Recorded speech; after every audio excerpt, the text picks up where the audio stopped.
Bom, agora vamos falar mais ou menos o item 50 do nosso material didático, quando que Deus anuncia o dilúvio a Noé. Noé, a Bíblia diz que o dilúvio ele vem quando Noé tem cerca de 600 anos de idade, ok? Mas o dilúvio ele foi anunciado cerca de 120 anos antes, tá bom? Para Noé, para ele poder construir a arca, tudo, e pregar àqueles homens, aos descendentes de Sete em especial, que eles se arrependessem. Nesse período, é bem provável que os descendentes de Sete já tinham crescido de uma maneira tal, né, já eram cerca de 1.600 anos, 1.500, 1.600 anos depois da criação de Adão, e os descendentes de Sete e os descendentes de Caim certamente já tinham crescido a ponto deles terem se encontrado, e nesse encontro teria gerado essa contaminação que os descendentes de Sete tomaram as mulheres descendentes de Caim, que teriam provavelmente uma vida bem pervertida, e Deus condenou aquela união. A Bíblia diz que entre os descendentes de Caim era comum o politeísmo, a poligamia, ok? Porque fala de um homem, lá em Gênesis capítulo 4, fala de um homem que ele já tinha mais de uma mulher, ok? Esse homem, deixa eu encontrar aqui, Gênesis capítulo 4, versículo 19. E tomou Lameque para si duas mulheres. Existe um Lameque também, descendente de Sete, ok? Mas não é esse. Aqui está tratando dos descendentes de Caim. E tomou Lameque para si duas mulheres. O nome de uma era Ada e o nome da outra Zilá. Então a poligamia era comum entre os descendentes de Caim. E a Bíblia diz, já em Gênesis capítulo 6, que os filhos de Deus, ou seja, os descendentes de Sete, viram que as filhas dos homens, os descendentes de Caim, as filhas de Caim eram formosas, e tomaram para si mulheres de todas as que escolheram. Pelo jeito, eles eram mais ricos, eram mais avançados, ok? E teriam até se desenvolvido mais na guerra, na ciência. Percebemos que eles se desenvolveram mais, tanto que eles se identificavam como civilizados, apesar de estarem seguindo aí o mau exemplo da guerra, né? Já existia um louco, um russo, Putin, por lá, que dizia: vou invadir aí uma cidade vizinha e atacar os outros. Tudo bem, é nesse ambiente que Deus vai anunciar a Noé: olha, eu vou destruir a humanidade. Então Noé vai receber a incumbência de construir a arca e pregar para esses homens que Deus iria destruir a humanidade. Pelo que nós observamos, ninguém acreditou. Então o item 50 diz: Deus anuncia o dilúvio a Noé. Eu coloquei aí aproximadamente 2464 a.C. O dilúvio ocorreu próximo de 2344 a.C. Eu falando assim em números exatos. De hora que eu falo 2300, 2344, porque são números aproximados, não dá para nós termos a exatidão. Certamente nunca teremos a exatidão do ano preciso. Existem alguns cronologistas aí que querem ter essa exatidão até o dia, o ano, mês e o dia que Deus criou Adão. Não tem como, não tem por que Deus nos trazer essa exatidão na Bíblia. Então são datas aproximadas. Então o dilúvio ocorreu próximo de 2344 a.C. Deus anunciou o dilúvio 120 anos antes. Logo, este anúncio ocorreu no ano 2464 a.C. e cerca de 1536 anos após a criação de Adão e Eva. Em Gênesis capítulo 6, versículo 3, na versão corrigida da imprensa bíblica brasileira, diz: então disse o Senhor: não contenderá o meu espírito para sempre com o homem, porque ele também é carne. Porém, os seus dias serão 120 anos. Eu coloquei também na tradução King James para uma análise de uma questão que alguns intérpretes divergem nesse ponto. Na King James ele diz: e o Senhor disse, meu espírito não ficará para sempre no homem, porque ele é apenas carne. Não viverá mais do que 120 anos. Então, essa tradução da King James, ela parece não estar correta, né? Porque nós encontraremos homens, né, que eles viverão mais de 120 anos, ok? Tudo indica que 100, quando Deus deu essa ordem, ele ainda não havia nascido, porque ele nasce cerca de 100 anos antes do dilúvio. Vou verificar um pouquinho mais à frente.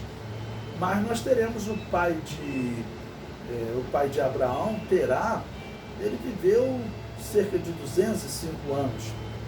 Então, a Bíblia não está falando de um limite de vida para o homem. Se Deus tivesse dado essa ordem, ela não iria, de maneira nenhuma, ser quebrada, né? Então, Deus está falando que em 120 anos eu vou destruir a humanidade, ou seja, em 120 anos eu vou enviar o dilúvio. O comentário prossegue. A razão do dilúvio é a multiplicação da maldade. Gênesis capítulo 6, versículos 5 e 7.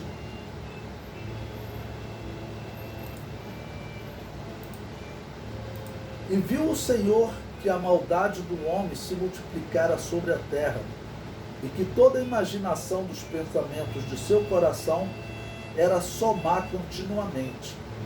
E disse o Senhor: destruirei de sobre a face da terra o homem que criei, desde o homem até o animal, até ao réptil e até a ave dos céus, porque me arrependo de os haver feito. Então aqui Deus fala da maldade do homem. É claro que entre os descendentes de Caim, essa maldade é notória. Eu falei para vocês lá, apresentei as múmias de Jerusalém. Cerca de 500 anos depois da criação de Adão, aparece o primeiro assassinato da história. Segundo a Bíblia, o primeiro assassinato da história ocorreu entre os descendentes de Caim, né? Se nós voltarmos lá em Gênesis, capítulo 4, nós encontramos um homem, esse homem chamado Lameque, e no versículo 23 ele diz: e disse Lameque às suas mulheres, Ada e Zilá, ouve a minha voz, vós mulheres de Lameque, escutai o meu dito, porque eu matei um varão por me ferir e um jovem por me pisar. Ou seja, segundo a Bíblia, o assassinato entre os descendentes de Caim era normal. Na minha interpretação, os descendentes de Caim foram habitar na região do Nilo. E segundo a arqueologia, o primeiro assassinato da história da humanidade foi lá na região do Nilo. A múmia de Jerusalém está lá, ela foi esfaqueada pelas costas. Então são testemunhos que, no meu entender, servem de uma evidência clara que nós estamos tratando dos descendentes de Caim, dos descendentes de Sete. O comentário prossegue. Os descendentes de Sete, chamados de sumérios, haviam se tornado idólatras e violentos. Os descendentes de Caim, chamados de habitantes de Quemete, são descritos como violentos e idólatras. O sumeriano Noé foi o único a achar graça aos olhos de Deus. Ou seja, os homens estavam realmente vivendo de maneira totalmente errada. É interessante que, se nós seguirmos aquela cronologia, Matusalém, o avô de Noé, ele estava vivo quando Deus anunciou o dilúvio a Noé. Porém, Matusalém, ele não participou da construção da arca, ele não achou graça aos olhos de Deus, é o que parece, que até Matusalém havia se desviado. Por isso eu comento, veja o comentário. Considerando que o dilúvio tenha sido anunciado a Noé no ano 2464 a.C., e Matusalém nascido, segundo a cronologia de Gênesis, no ano 3113, percebemos que Matusalém contava com 849 anos e ainda viveria mais 120 anos, morrendo assim em 1646, ano do dilúvio. É significativo Matusalém não ter participado do anúncio do juízo de Deus, ou seja, não ter pregado junto com Noé. Talvez Matusalém, avô de Noé, tenha se desviado da presença de Yahvé, tenha se desviado da presença de Deus. Eu usei o termo Yahvé porque quando nós encontramos nos textos bíblicos Senhor, tudo em maiúsculo, significa que no original hebraico está escrito o nome de Deus, Yahvé. O comentário prossegue. E quanto ao pai de Noé, Lameque, morreu no ano 2349 a.C. Logo Noé recebeu o aviso do dilúvio quando seu pai ainda estava vivo. Talvez Lameque também estava desviado da presença de Yahvé. Eu disse talvez porque não dá para nós termos certeza. Pode ser também que ele tenha até trabalhado inicialmente com Noé e depois faleceu. Nós não sabemos. Agora, Matusalém, ele vai falecer no ano do dilúvio. Alguns afirmam, eu digo, não podemos afirmar, mas é bem provável que Matusalém tenha morrido no dilúvio. Ou seja, então nós estamos tratando aí realmente de uma corrupção geral do gênero humano. O comentário prossegue. Haviam-se passado 1536 anos desde a criação de Adão e o mundo já estava totalmente corrompido, restando apenas Noé como homem temente a Deus. Ou seja, vemos que nesse período, 120 anos antes do dilúvio, o mais provável é que não tinha mais ninguém temendo a Deus. Então Noé estava realmente sozinho com sua família, ensinou aos seus filhos o temor a Deus, porque nós veremos que 120 anos antes do dilúvio, pelo que nós observamos, Noé ainda não tinha filhos nesse momento. E aí então Deus vai começar a dar filhos a Noé a partir desse momento.